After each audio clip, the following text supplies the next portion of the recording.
Hello friends, बाल मंदिर के इस YouTube चैनल पर मैं नितिन शर्मा एक बार फिर आपका हार्दिक स्वागत करता हूं।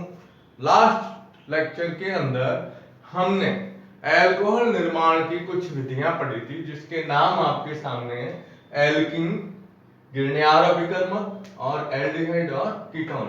एल्किन से क्रिया गिरण्यार अभिकर्मक के द्वारा हमने 1 डिग्री 2 डिग्री 3 डिग्री अल्कोहल तीनों बनाए थे, और तीसरी अभिक्रिया ली थी एल्डिहाइड और कीटोन का अपचयन। ठीक है, मैंने कहा था ना 7 अभिक्रियाएं हैं, 7 में से 3 रिएक्शन अपन ने इसके अंदर ली थी। अब आज हम ले रहे हैं चौथी रिएक्शन, जिसमें बताया गया है कि जो कार्बोक्सिलिक अम्ल होते हैं, देखिए इधर कार्बोक्सिलिक अम्ल, कार्बोक्सिलिक अम्ल एवं एस्टर जो होते हैं, एस्टर का अपचयन, एस्टर का क्या करते हैं अपन? अपचयन करते हैं। ध्यान से सुनिएगा, कार्बोक्सिलिक अम्ल और एस्टर का क्या करना है? अपचयन करना है। तो अपचयन के लिए उत्प्रेरक आपको पता है, platinum PD, lithium aluminium hydride या सोडियम बोरॉन हाइड्राइड, कोई भी इनमें से उत्प्रेरक आप ले सकते हो। तो सबसे पहले हम लेते हैं कार्बोक्सिलिक अम्ल। तो कार्बोक्सिलिक अम्ल का सूत्र क्या लिखते हैं? RC डबल बॉन्ड OH, है ना, COH समूह होता है। अब आप अपचयन कर रहे हो, तो अपचयन के लिए क्या लेंगे अपन? हाइड्रोजन। ठीक है, और उत्प्रेरक जैसे मैंने इसमें लिख दिया प्लेटिनम की उपस्थिति के अंदर, है ना। अब आपको क्या करना है? इसे एल्कोहल में परिवर्तित करना है। तो एल्कोहल में परिवर्तित करने के लिए आपको देखना है हाइड्रोजन कितने चाहिए हमें। तो यहां देखो RC डबल बॉन्ड O, इधर OH लिखा हुआ है, इसका मतलब ये तो हमारे पास एक OH समूह है, लेकिन अब इस समूह को हटाना पड़ेगा। कौन से? C डबल बॉन्ड O समूह को। अब देखो हाइड्रोजन लेते हैं अपन, यहां से इधर 2 हाइड्रोजन हमें चाहिएंगे इसके लिए, और 2 हाइड्रोजन चाहिएंगे इसके लिए। देखो ये ना C डबल बॉन्ड O, इसको H2O में बदलना है। किसमें? H2O के अंदर। ये जब आप हटाओगे तो इसमें कार्बन की 2 संयोजकता कम हो जाएगी, तो 2 संयोजकताओं की पूर्ति के लिए इसमें 2 क्या जोड़ेंगे? हाइड्रोजन परमाणु जोड़ेंगे। तो जब आप जोड़ोगे तो ये आएगा RCH2OH, और हटा क्या इसमें? H2O। अब ये कौन सा आया? 1 डिग्री अल्कोहल। कौन सा अल्कोहल? 1 degree alcohol. ठीक है, तो कार्बोक्सिलिक अम्ल में कितने हाइड्रोजन चाहिए? 2 और 2 4, तो इसके आगे कितने लिख देंगे अपन? 4 हाइड्रोजन लिख देते हैं। ये है अम्ल। अब एस्टर लेते हैं, तो एस्टर का सूत्र होता है RC double bond OR, RC double bond OR। अब आप इसका अपचयन करेंगे, तो अपचयन करने के लिए देखिए आप, हम क्या लेते हैं? हाइड्रोजन परमाणु। उत्प्रेरक कोई भी ले लो इसमें से, जैसे यहां लिख दिया अपन ने पीडी उत्प्रेरक की उपस्थिति में। अब देखिए यहां OR है, ठीक है, यहां C डबल बॉन्ड O है, तो एक हाइड्रोजन परमाणु चाहिएगा हमें इधर, एक हाइड्रोजन चाहिएगा इधर। इसका मतलब ये होगा कि ये समूह है ना, ये किस में बदल जाएगा? देखो क्या आ रहा है? ROH के अंदर, है ना। तो चलो एक हाइड्रोजन के हिसाब से इधर लिख दिया ROH प्लस। अब यहां देखिए, यहां पर अब इसमें कोई जल का अणु नहीं हट रहा है, यहां पर हमें क्या करना है? इसको बदलना है अल्कोहल के अंदर। तो अब इसमें सूत्र क्या आएगा? RCH2OH। ठीक है, RCH2OH। अब RCH2OH आया, इसका मतलब क्या हुआ? देखो यहां पर एक हाइड्रोजन चाहिए, और यहां पर कितने चाहिए? 2 हाइड्रोजन। 1 और 2 3, 3 और 1 इधर, टोटल हाइड्रोजन की संख्या कितनी आई? 4 हाइड्रोजन मिलके, और इसको इस प्रकार से अल्कोहल में, अब ये अल्कोहल का क्या हुआ? मिश्रण प्राप्त हुआ है। ठीक है, तो ये कार्बोक्सिलिक अम्ल और एस्टर का अपचयन जो होता है, इसकी रासायनिक अभिक्रियाएं आप ध्यान में रखनी है। अब आते हैं अपन 5वीं अभिक्रिया, वो है एल्किल हैलाइड द्वारा। किसके द्वारा? एल्किल हैलाइड द्वारा। हम इसका निर्माण कैसे करेंगे? तो एल्किल हैलाइड का सूत्र क्या लिखते हैं आप? R X. अब ये है ना आर एक्स है, तो एक अभिक्रिया में यहां लिख रहा हूं आर एक्स प्लस इसकी क्रिया कर रहा हूं KOH से। अब ये KOH कौन सा लेंगे हम? जलीय KOH से। क्या हट रहा है? देखो यहां से KX हटाया, KX हटते ही OH आके जुड़ गया, तो OH जुड़ते ही क्या जाएगा? ROH plus KX। ये क्या बना? एल्कोहल। ये एल्कोहल प्राप्त होता है। तो ये तो अभी मैंने एक नॉर्मल रिएक्शन ली है KOH। अब आगे अपन लेंगे NaOH के द्वारा। ये फर्स्ट है, एक और आएगी, ठीक है? आप इसका स्क्रीनशॉट ले लीजिए।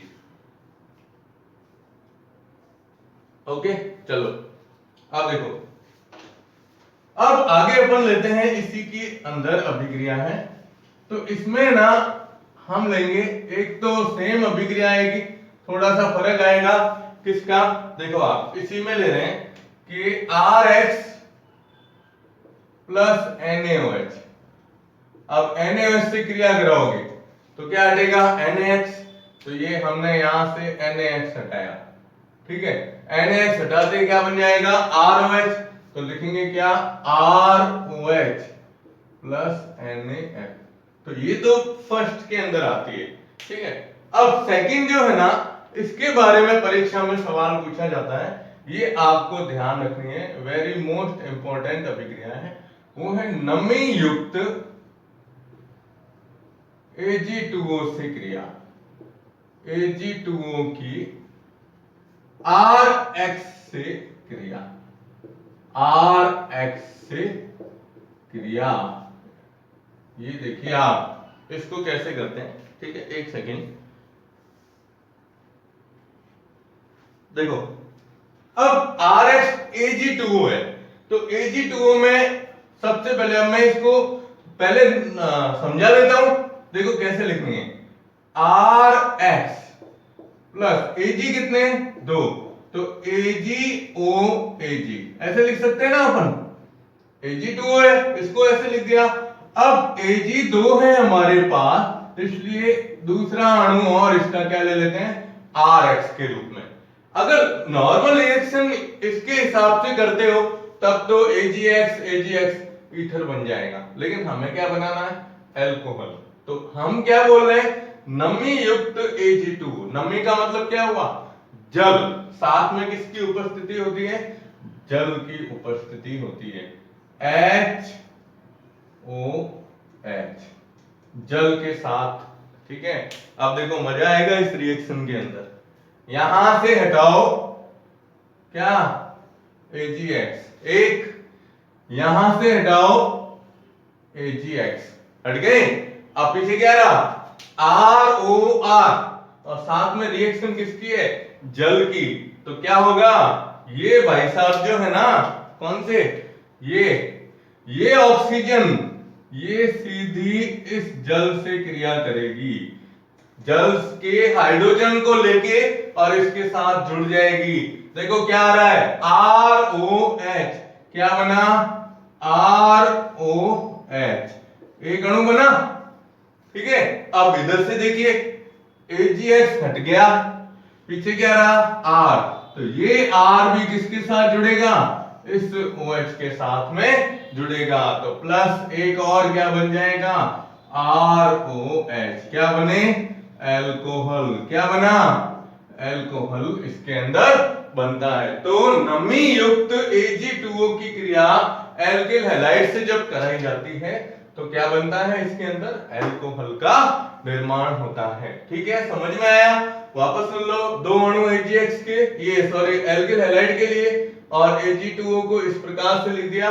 अब देखो आप, ये आपने इसका स्क्रीनशॉट लिया होगा, है ना? देखिए अब है ना, इसी को अगर आपको सीधी लाइन में लिखनी है, आप सोचोगे नहीं ऐसे नहीं, हम सर सीधे लिखेंगे, तो प्लेन लिखना चाहो तो सीधा यूं लिखेंगे। देखो, या RX कितने लिए? 2। अब देखो ये रटने वाली बात हो गई, Ag2O ये HOH, तो क्या हुआ, तो क्या 2Ag 2x, तो 2AgX प्लस अब इधर क्या आ रहा है 2R और 2, अब ऑक्सीजन, तो एक ऑक्सीजन ये, एक ऑक्सीजन ये, 2 हाइड्रोजन, ये मिलके क्या बनाएंगे ROH। कितने अणु, 2, या ये लिखो या ये लिखो, ठीक है। मेरे हिसाब से ये ऐसे लिखोगे तो आपको अभिक्रिया सही याद रहेगी, ठीक है। इसका स्क्रीनशॉट ले लो आप। हो गया, चलिए अब हम आगे इसकी अभिक्रिया लेते हैं। कार्बोक्सिलिक अम्ल जो होते हैं उनके जो एस्टर है, उन एस्टर का जल अपघटन करते हैं। देखो 3 हो गई पहले, है ना। अभी अपन ने, अभी चलो मैं आपको इसके नाम भी लिखा दूंगा, ठीक है। कितनी हुई थी, चौथी कौन सी ली अभी अपन ने, चौथी। अभी लिखी ना कार्बोक्सिलिक अम्ल और एस्टर, तो कार्बोक्सिलिक अम्ल और एस्टर का अपचयन, ठीक है, ये हो गई। पांचवी ली RH से। अब छठी आती है कार्बोक्सिलिक अम्ल के एस्टर का जल अपघटन करना, एस्टर का जल अपघटन। चलिए 6 नंबर देखो, 6 नंबर आती है कार्बोक्सिलिक अम्ल, कार्बोक्सिलिक अम्ल के एस्टर, एस्टर का जल अपघटन, जल अपघटन, ठीक है। देखिए क्या होता है, एस्टर है तो एस्टर नॉर्मली अपन एस्टर को किस प्रकार से लिखते हैं, तो सीधा बताओ आप, RC डबल बॉन्ड OR, ये एस्टर है। अब इसका जल अपघटन करना है HOH, अम्लीय माध्यम में ये रिएक्शन होती है, ठीक है। अब क्या हटेगा, तो ये यहां से हटा दो, क्या बना ROH, और OH आकर इसके साथ जुड़ जाएगा, तो एक उत्पाद बनेगा ROH plus RC double bond O और OH। ये अभिक्रिया इसके अंतर्गत आती है। तो एक बनता है एल्कोहल और एक बनता है कार्बोक्सिलिक अम्ल, ठीक है। ये अभिक्रिया उल्टी भी लिख सकते हो आप, मतलब ये अभिक्रिया दोनों दिशाओं में संपन्न होने वाली है। तो एस्टर का, ये एस्टर का जल अपघटन करते हैं अम्लीय माध्यम में, तो एल्कोहल और क्या बनता है, अम्ल बनता है। और लास्ट अभिक्रिया आती है 7वीं, वो है एलिफेटिक, एलिफेटिक प्राथमिक एमीन द्वारा, प्राथमिक एमीन द्वारा, ये याद रखनी है आपको, ये भी, ठीक है ना। तो प्राथमिक एमीन, तो 7वीं अभिक्रिया क्या आई, 1 डिग्री एमीन से, 1 डिग्री एमीन द्वारा, ठीक है। तो 7 रिएक्शन है इसकी। अब देखो आप, इसकी रिएक्शन में हम ये कहते हैं कि एमीन प्लस नाइट्रस अम्ल, कौन सा, नाइट्रस अम्ल, यानी HNO2 से क्रिया, किससे है, HNO2 से। तो इसको आप कैसे लिखते हैं, तो एमीन को लिखते हैं हम, देखो RN H और H, ये है एमीन, ठीक है। अब नाइट्रस अम्ल है, देखो HNO2 है, तो HNO2 को यूं लिखा जाता है N डबल बॉन्ड O और OH के रूप में, N डबल बॉन्ड O और OH के रूप में। अब इसके नीचे ऐसे सेट करो आप, देखो नाइट्रोजन के नीचे नाइट्रोजन लो, ठीक है। ऑक्सीजन के नीचे, ये ऑक्सीजन को ले लो आप, किसके नीचे, दोनों हाइड्रोजन के नीचे। और OH जो है ना, इसको एल्कोहल, ये जो OH है, इस OH को R के नीचे व्यवस्थित कर दो, और फिर यूं चाप मतलब कटिंग करो, 1 2, कितने बन टूटे, 2, एक क्या बना, देखो ROH, एक बना N2 और एक बना H2O। तो ये जब रिएक्शन होगी तो ROH प्लस H2O प्लस क्या बनती है N2। ये तो आपको सूत्र याद रखना है, किसका है HNO2 का, ठीक है। तो ये 1 डिग्री प्राथमिक एलिफेटिक एमीन जो होती है, प्राथमिक एलिफेटिक एमीन की नाइट्रस अम्ल से जब क्रिया करवाते हैं तो ये क्या प्राप्त होता है, अल्कोहल प्राप्त होता है। तो हमने 7 अभिक्रियाएं पढ़ी, 1 2 3 4 5 6 और 7। इन 7 अभिक्रियाओं से अल्कोहल का निर्माण किया जाता है। तो आप इसका स्क्रीनशॉट ले लीजिएगा, ठीक है। अब हम लेते हैं इसके भौतिक गुणधर्म। चलिए, भौतिक गुणों में इसके टोटल 4 भौतिक गुणधर्म हैं, ठीक है ना। तो अब टॉपिक चेंज हो जाएगा।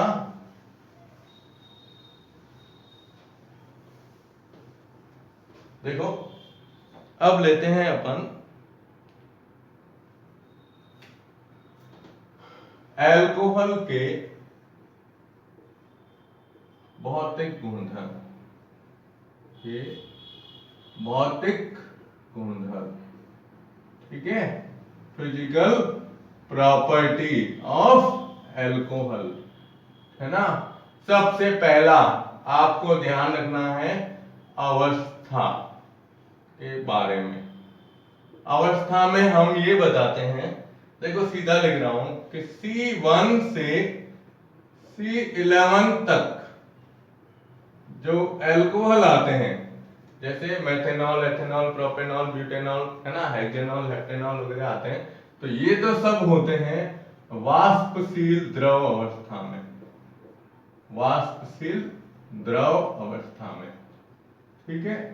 और C11 से लेकर आगे अधिक जितने भी होंगे वो मौन अवस्था के अंदर पाए जाते हैं। उनकी अवस्था कैसी होती है, मौन अवस्था, ठीक है। दूसरा आपको ध्यान रखना है, वेरी मोस्ट इंपॉर्टेंट पॉइंट है, वो है अल्कोहल का, जो आपने छोटी क्लासों में भी पढ़ा होगा, स्वापक प्रभाव।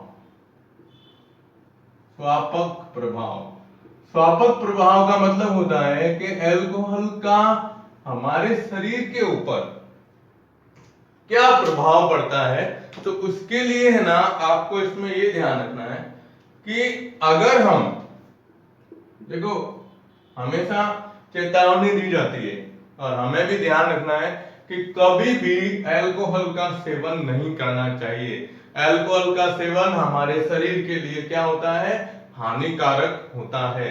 तो क्यों होता है, तो इसका हम यहाँ पर 2-3 पॉइंट के अंदर देखेंगे कि अगर कोई भी व्यक्ति अल्कोहल का सेवन करता है, अल्कोहल का सेवन करता है, तो सेवन करता है तो इसका जो तंत्रिका तंत्र है, तंत्रिका तंत्र, वह नर्वस सिस्टम जिसे अपन कहते हैं, वो शिथिल हो जाएगा, शिथिल हो जाता है। शिथिल होने का मतलब ये है कि तंत्रिका तंत्र जो है ना, उसकी जो कार्य प्रणाली है वो प्रभावित हो जाएगी। और आपको पता है ना, हमारे शरीर में सबसे महत्वपूर्ण भाग ये तंत्रिका तंत्र ही होता है, नर्वस सिस्टम के नाम से जिसे अपन जानते हैं। इसलिए कहते हैं इसका सेवन नहीं करना चाहिए, ठीक है। दूसरा मेथेनॉल के बारे में दिया गया है। अगर कोई व्यक्ति या कोई भी पर्सन हो, मेथेनॉल का कम सेवन करता है, क्या करे, कम सेवन करता है, तो वह अंधा हो जाएगा। क्या हो जाएगा, अंधा हो जाएगा। ये आपको ध्यान में रखना है। अगर मेथेनॉल का सेवन कम करता है तो भी इसका प्रभाव इतना होगा कि व्यक्ति की आंखें चली जाएगी।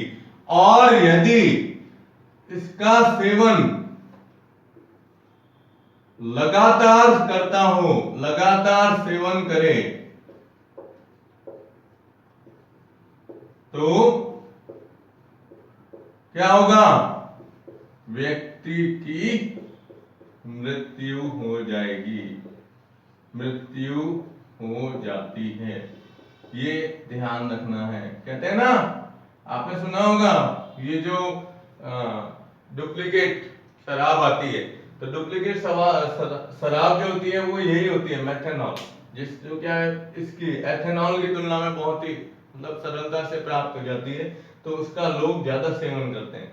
तो या तो लोग क्या हो जाएंगे, अंधे हो जाते हैं, आंखों की रोशनी चली जाती है, या उसका अगर ये लगातार इसी का ही सेवन करते रहेंगे मेथेनॉल का, तो लगातार सेवन करेंगे तो सीधी सी बात है, सीधा क्या हो जाता है, व्यक्ति मर जाता है। तो ये दो चीजें इसके स्वापक प्रभाव के अंदर बताई गई है। इसीलिए कहते हैं कि अल्कोहल का सेवन हानिकारक होता है, इसका सेवन नहीं करना चाहिए। और तीसरा पॉइंट आता है इसके अंदर, ये शापित अल्कोहल, ये याद रखिएगा, एक नाम आता है शापित अल्कोहल, जिसे 3 डिग्री या तृतीयक अल्कोहल कहते हैं। तृतीयक अल्कोहल जो होता है, 3 डिग्री अल्कोहल जो होते हैं, इनको शापित अल्कोहल के नाम से जाना जाता है। इसका उपयोग बहुत ही अलग सम्मोहन क्रिया के अंदर, जिसे क्या कहते हैं, सम्मोहन क्रिया में, हिप्नोटाइज करना किसी को भी, तो इसके अंदर इसका उपयोग किया जाता है। तो ये भी इसके भौतिक गुणों के अंतर्गत ही दिया गया है, हालांकि ये उपयोग के रूप में भी देख सकते हो आप, ठीक है ना। तो आप इसका स्क्रीनशॉट ले लीजिएगा, ठीक है। अब इसके दो और महत्वपूर्ण भौतिक गुणधर्म है।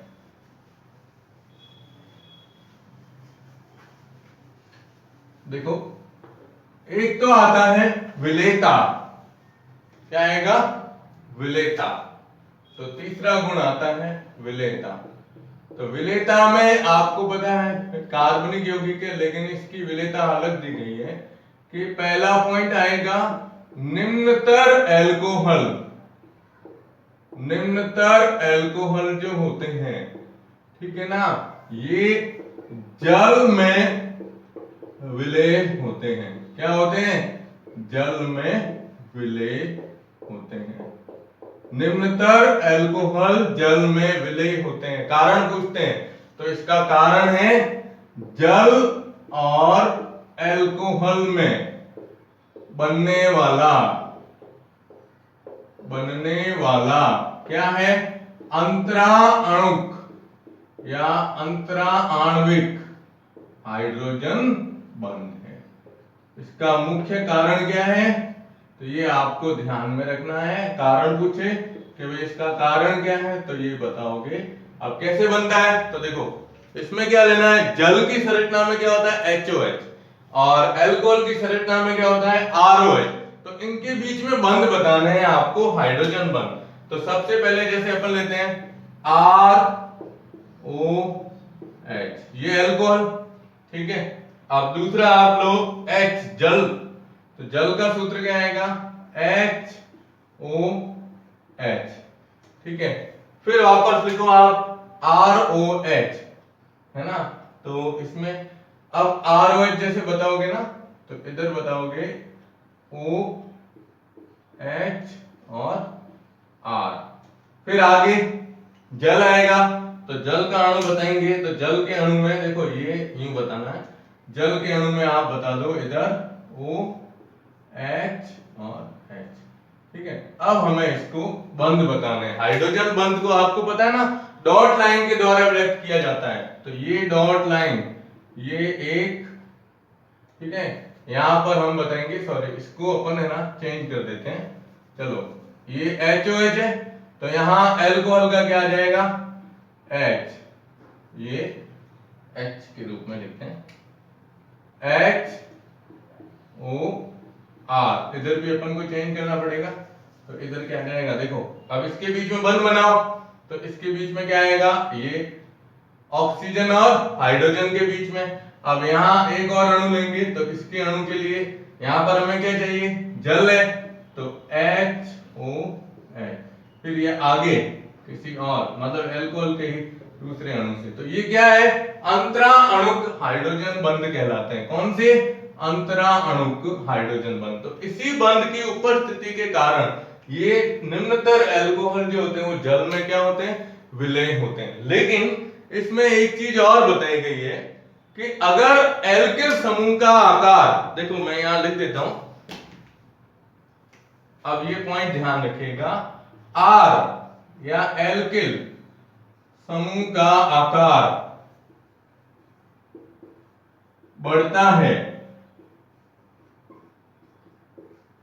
तो विलेयता क्या होगी, कम होती है, विलेयता कम होती है। ठीक है। और समावयवी अल्कोहल में, समावयवी अल्कोहल में शाखा बढ़ने पर विलेयता बढ़ती है। ये थोड़ा सा ध्यान रखिएगा। शाखा बढ़ेगी तो क्या होगा, जैसे जैसे शाखाएं बढ़ती जाएगी तो जो एल्किल, ये जो एल्कोहल है, इसमें पृष्ठीय क्षेत्रफल का मान धीरे धीरे कम होता जाएगा, जिससे विलेयता क्या होती है, बढ़ती जाती है। ठीक है। तो ये विलेयता के बारे में है। निम्नतर एल्कोहल जल में विलय होते हैं, कारण जल और ROH में बनने वाला अंतराणु हाइड्रोजन बंध। फिर ये बंध बताना है। फिर एल्किल समूह का आकार बढ़ेगा, तो एल्किल समूह का आकार बढ़ेगा तो विलेयता कम होती जाएगी। और अगर समावयवी अल्कोहल लेते हैं तो इसमें शाखा बढ़ने पर विलेयता क्या होती है, बढ़ती जाती है। उसमें विलेयता कम हो रही है और इसमें विलेयता क्या होती है, बढ़ती जाती है। तो आप इसका स्क्रीनशॉट ले लो और अपन लास्ट लेते हैं इसका क्वथनांक। चलिए अब लास्ट पॉइंट आता है इसका क्वथनांक। तो क्वथनांक में भी यही चीज बताई गई है। क्वथनांक के अंदर क्या होता है कि एल्कोहल और एल्कोहल के जितने भी अणु हैं उन अणुओं के बीच में अंतराणु हाइड्रोजन बंध बन जाएगा। तो चौथा पॉइंट आता है क्वथनांक। ठीक है। अब क्वथनांक के अंदर क्या चीज बतानी है, तो इसमें भी बताओगे कि एल्कोहल के अणुओं के मध्य, अणुओं के मध्य कौन सा, अभी जैसे अपन ने नाम लिया, कौन सा बंध था, अंतरा आणविक, अंतराणुक हाइड्रोजन बंध, अंतराणुक हाइड्रोजन बंध। ठीक है। उपस्थित होने के कारण, उपस्थित होने के कारण इनके क्वथनांक जो होते हैं, इनके क्वथनांक क्या होते हैं, अधिक होते हैं। इनके क्वथनांक अधिक होते हैं। कुछ इसके क्वथनांक का मान क्या होता है, अधिक होता है। अब आपको सूत्र लिखना है, तो देखो ROH एक। ठीक है। अब देखिए आगे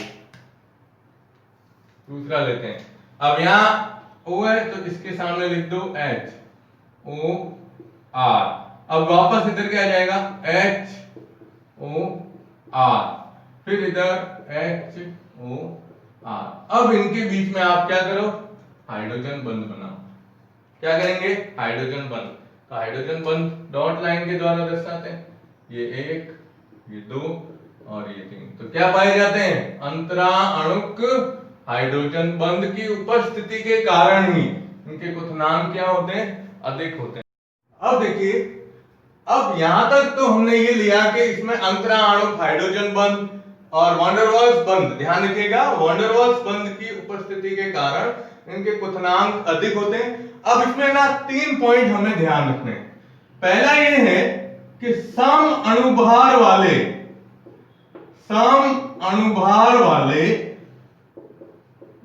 जो हाइड्रोकार्बन, हाइड्रोकार्बन का मतलब एल्केन, एल्कीन, एल्काइन, ठीक है, या हम ये कह सकते हैं हैलोजन व्युत्पन्न, हैलोजन व्युत्पन्न जो होते हैं, इनकी तुलना में समान अणुभार वाले एल्कोहल जो होते हैं, एल्कोहल का क्वथनांक क्या होता है?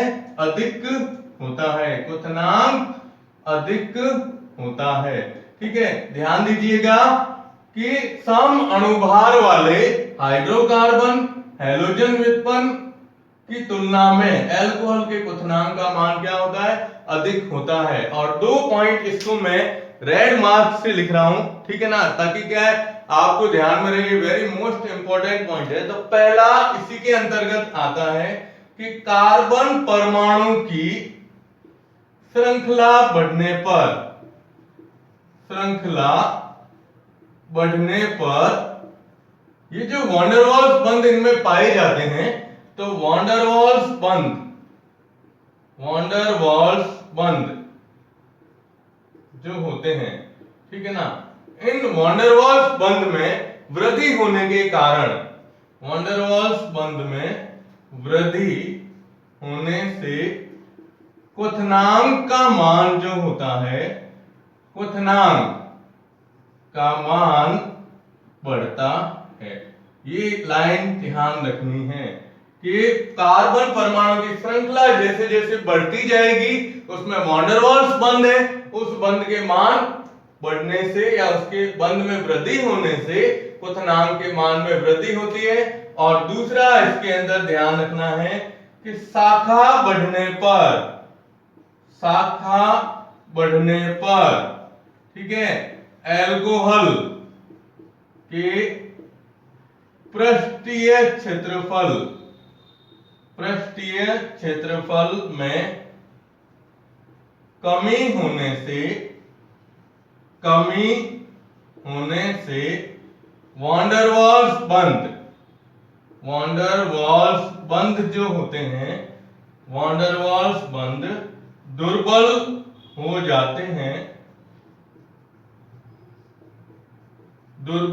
जाते हैं। इस कारण क्वथनांक में क्या होती है? अब देखो, इसको मैं अलग से लिख रहा हूं, कमी होती है। क्या होती है? कमी होती है। किसमें होती है? क्वथनांक में कमी होती है। कारण क्या बताओगे? पृष्ठीय क्षेत्रफल में कमी, वॉन्डरवॉल्स बंध क्या हो जाते हैं? दुर्बल हो जाते हैं। और इसमें बताओगे कि श्रृंखला बढ़ने पर वॉन्डरवॉल्स बंध में वृद्धि होने से क्वथनांक का मान क्या होता है? बढ़ता है। ठीक है ना? तो देखो आप इसमें क्या क्या पढ़ा? अंतराणु हाइड्रोजन बंध, वॉन्डरवॉल्स बंध। तो अंतराणु हाइड्रोजन बंध का ये चित्र बनाओगे आप, याद रखिएगा, चित्र पूछा जाता है। ठीक है, फिर सम अणुभार वाले अणुओं की बात करते हैं। तो हाइड्रोकार्बन हैलोजन व्युत्पन्न की तुलना में अल्कोहल का क्या होता है? सम अणुभार वाले हाइड्रोकार्बन हैलोजन व्युत्पन्न की तुलना में अल्कोहल का क्वथनांक हमेशा क्या होगा? अधिक होगा। और यहां ध्यान रखिएगा, कार्बन परमाणु की श्रृंखला बढ़ेगी, तो श्रृंखला बढ़ने पर वॉन्डरवॉल्स बंध में क्या होती है? वृद्धि, जिससे ये बढ़ेगा। और शाखा बढ़ने पर इसके वॉन्डरवॉल्स बंध क्या हो जाते हैं? दुर्बल हो जाते हैं, जिसके कारण इसके क्वथनांक में क्या होती है? कमी होती है। ठीक है, अब आप इसका स्क्रीनशॉट ले लो। ओके, अब देखो, हमने ये चीजें पढ़ी, अल्कोहल बनाने की विधियां 7 पूरी हो गई है।